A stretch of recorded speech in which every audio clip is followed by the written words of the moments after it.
नमस्कार दोस्तों, एक बार फिर से स्वागत है आपका अपने चैनल पे।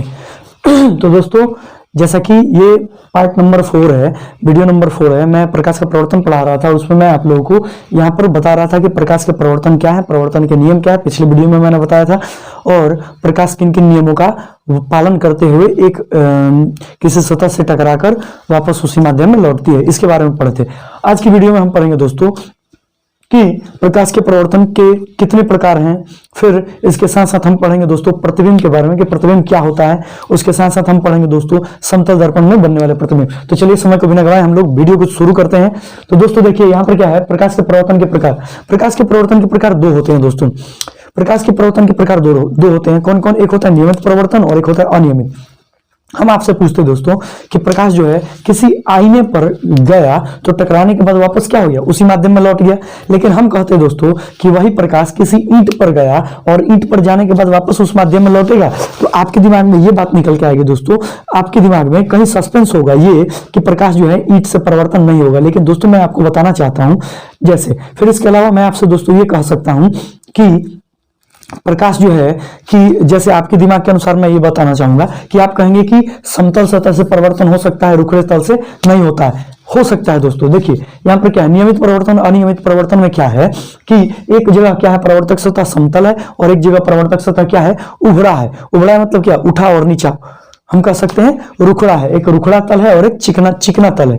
तो रुखड़े तल पर जो प्रवर्तन की घटना होगी उसको कहते हैं अनियमित प्रवर्तन, और चिकने तल पर जो प्रवर्तन की घटना होगी उसे हम कहेंगे नियमित प्रवर्तन। तो नियमित प्रवर्तन क्या है, तो समतल दर्पण पर, या फिर हम कह सकते हैं समतल सतह पर, या फिर कह सकते हैं चिकने सतह पर हुए परिवर्तन की घटना को हम क्या कहते हैं, नियमित परिवर्तन। और इसमें हम क्या कह सकते हैं दोस्तों कि रुखड़े तल पर या रुखड़े सतह पर होने वाली परिवर्तन की घटना को हम कह सकते हैं अनियमित परिवर्तन। तो चलते हैं नेक्स्ट वीडियो पे आते हैं दोस्तों, नेक्स्ट टॉपिक पे आते हैं। यहाँ पर समतल सतह पर होने वाला परिवर्तन आप देख लीजिए क्या कहलाएगा, नियमित, और रुखड़े तल पर होने वाला परिवर्तन क्या कहलाएगा, अनियमित। अगर हम अगले पॉइंट पर आए दोस्तों, तो यहाँ पर एक सवाल बनता है दोस्तों कि जब किसी प्रकाश की किरण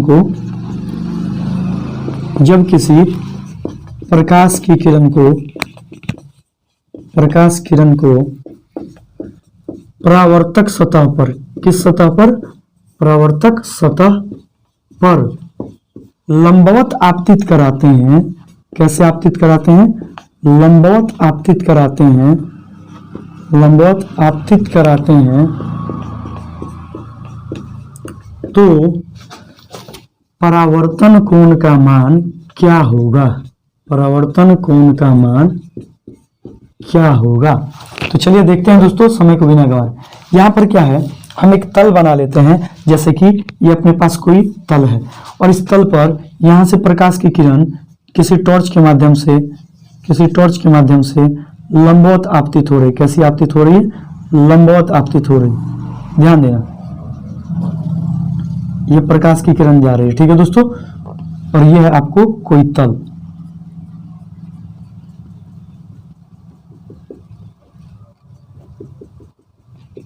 ठीक है, इस तल पे लंबवत आ रही है। तो दोस्तों सवाल पूछता है कि परावर्तन कोण का मान क्या होगा। तो बहुत लोग क्या करते हैं दोस्तों, सोचते हैं कि लंबा लंबा आपतित हो रहा है, इसका मतलब है कि आपतन कोण कितना हो गया, 90। बहुत लोग यही सोचते हैं, ठीक है दोस्तों, बहुत लोग ये सोचते हैं कि लंबवत आपतित हो रहा है तो आपतन कोण कितना हो गया, 90 डिग्री। जी रॉन्ग है दोस्तों, आपतन कोण 90 डिग्री नहीं होगा। और फिर सोचते हैं कि आपतन कोण 90 डिग्री हो गया तो आपतन कोण चूंकि बराबर होता है प्रवर्तन कोण के, प्रवर्तन के नियम से, तो प्रवर्तन कोण होगा 90 डिग्री। ये भी रॉन्ग है दोस्तों। मैं आपको बताना चाहूं दोस्तों कि हम आपतन कोण और प्रवर्तन कोण की चर्चा हम तभी कर रहे थे जब हमारे पास क्या था, अभिलंब। याद होगा, जैसे कि फिगर आपको यहाँ पर प्रकाश आ रही थी, टकरा रही थी, ये आपतन बिंदु था, इस पर अभिलंब डालते थे, और अभिलंब, ये रहा अभिलंब और ये आपतित किरण, इसके बीच का कोण क्या कहलाता था, आपतन कोण, और ये रही परावर्तित किरण और ये रहा अभिलंब, और इसके बीच का कोण क्या कहलाता था, प्रवर्तन कोण। तो ठीक वैसे ही दोस्तों यहाँ पर अगर देखें कि ये किरण, ये प्रकाश की किरण आ रही है, इस बिंदु पे टकरा रही है दोस्तों, तो बताएंगे आप हमें कि इसका आपतन बिंदु यही है, और आपतन बिंदु पे यदि हम लंब डालते हैं तो यही अभिलंब है, और अभिलंब और आपतित किरण इसके बीच का कोण देखें। अब बताओ दोस्तों कि यही आपकी आपतित किरण हो गई और यही आपका अभिलंब हो गया, तो बताओ कि इसके बीच में कोई एंगल बन रहा है, बन रहा है क्या? ये अगर ऐसे रहते ऐसे तब ना कोई एंगल बनता, जैसे ये है, ये ऐसे रहते तब ना कोई एंगल बनता।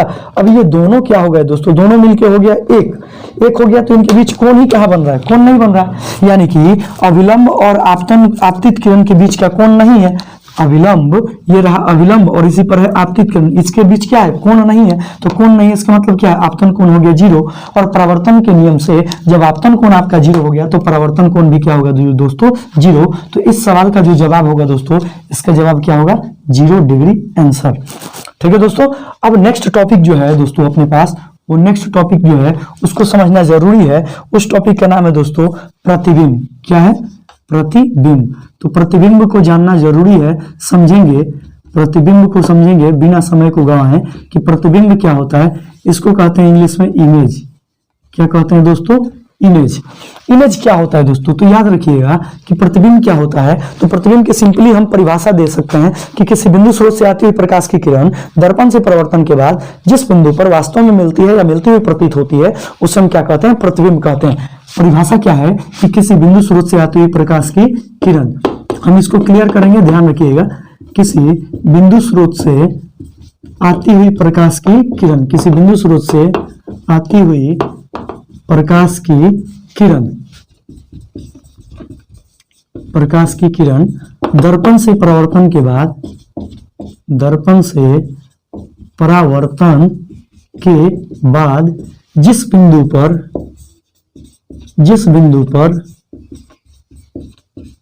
मिलती है, जिस बिंदु पर मिलती है या मिलती हुई प्रतीत होती है, या मिलती हुई प्रतीत होती है,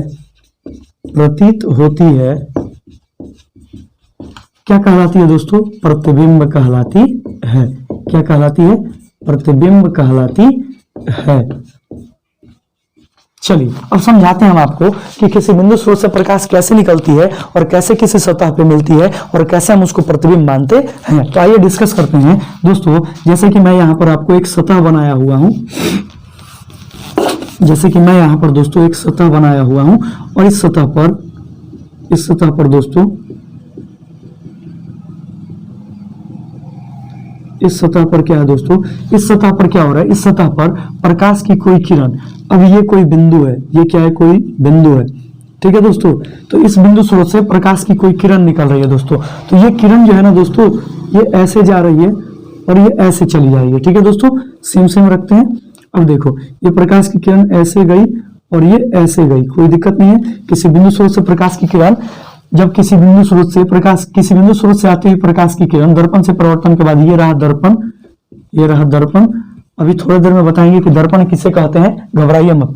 अब यहाँ पर ऐसा तो नहीं है कि बिंदु स्रोत से प्रकाश निकलेगा तो एक ही दिशा में निकलेगा, इस दिशा में भी निकलेगा, इस दिशा में भी निकलेगा, इस दिशा में भी निकलेगा, और ठीक वैसे ही ऐसे नीचे भी निकलेगा दोस्तों। और जब ये ऐसे नीचे निकलेगा तो ये इस सतह पे टकराने के बाद यह वापस उसी पथ पे लौट जाएगा, क्योंकि हम अभी पढ़े हैं कि लंबवत प्रकाश की किरण आएगी तो टकराकर उसी रास्ते वापस लौट जाएगी। तो आपतित किरण भी 0 होगी, आपतन कोण भी 0 होगा और परावर्तन कोण भी 0 होगा। तो यहाँ पर ये किरण जो है ये लंबवत टकराई और टकरा के कहाँ चली गई? वापस ऊपर चली गई। वापस कहाँ चली गई? ऊपर। वापस कहाँ चली गई दोस्तों? ऊपर चली गई। क्लियर रखना।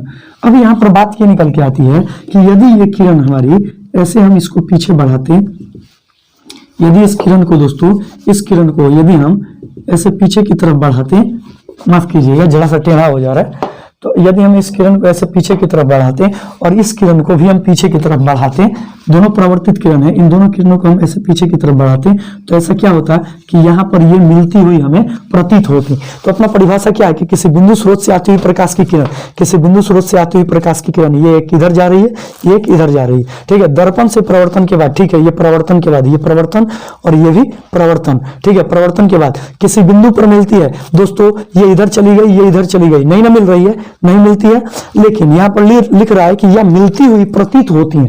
मिलती हुई हुई प्रतीत होती है, इसका मतलब क्या है कि परावर्तित जो किरण है, परावर्तन के बाद जो परावर्तित किरण है, अगर हम इसको पीछे की तरफ बढ़ाएं और इस किरण को भी अगर हम पीछे की तरफ बढ़ाएं तो एक बिंदु पर क्या हो रही है, मिल रही है, और यहीं पर इसका क्या बनेगा, प्रतिबिंब। तो यहाँ पर ध्यान दीजिएगा, ऊपर क्या लिखा है कि मिलती हुई प्रतीत होती है, प्रतिबिंब कहलाती है। तो यहाँ पर मिल रहा है तो यही अपना क्या कहलाएगा, प्रतिबिंब।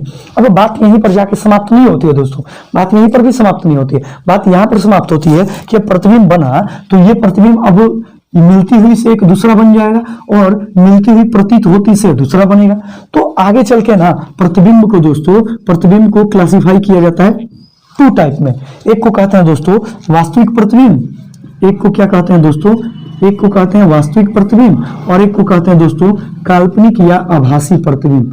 काल्पनिक या आभासी प्रतिबिंब, काल्पनिक या आभासी प्रतिबिंब। और दोनों की परिभाषा में दोस्तों जरा सा का अंतर है और कुछ नहीं है। हम दोनों के परिभाषा को हम लिखेंगे नहीं क्योंकि समय बर्बाद होगा। तो देखिए क्या कहेंगे, सिंपल में याद रखना कि सब चीज वही रहेगा। किसी बिंदु स्रोत से आती हुई प्रकाश की किरण दर्पण से परावर्तन के बाद इसमें हो जाएगा ना कि जिस बिंदु पर मिलती है या मिलती हुई प्रतीत होती है, जिस बिंदु पर मिलती है या माफ करना, जिस बिंदु पर मिलती है वह कहलाएगा वास्तविक प्रतिबिंब।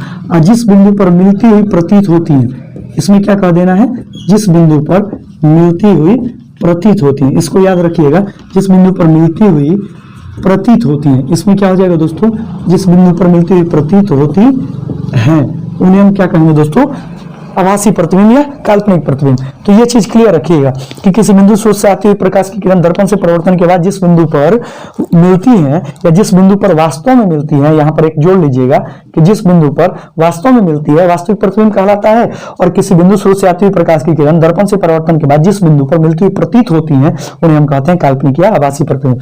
अब इसकी खास बात यह है दोस्तों, दोनों में पूछ देता है अंतर, वास्तविक प्रतिबिंब और काल्पनिक प्रतिबिंब में अंतर स्पष्ट करें। तो इस चीज को हम यहीं पर क्लियर कर देते हैं, उस चीज को क्लियर कर लीजिए कि वास्तविक प्रतिबिंब जो होता है इसे हम पर्दे पर प्राप्त कर सकते हैं, इसे हम पर्दे पर प्राप्त कर सकते हैं, लेकिन इसे पर्दे पर प्राप्त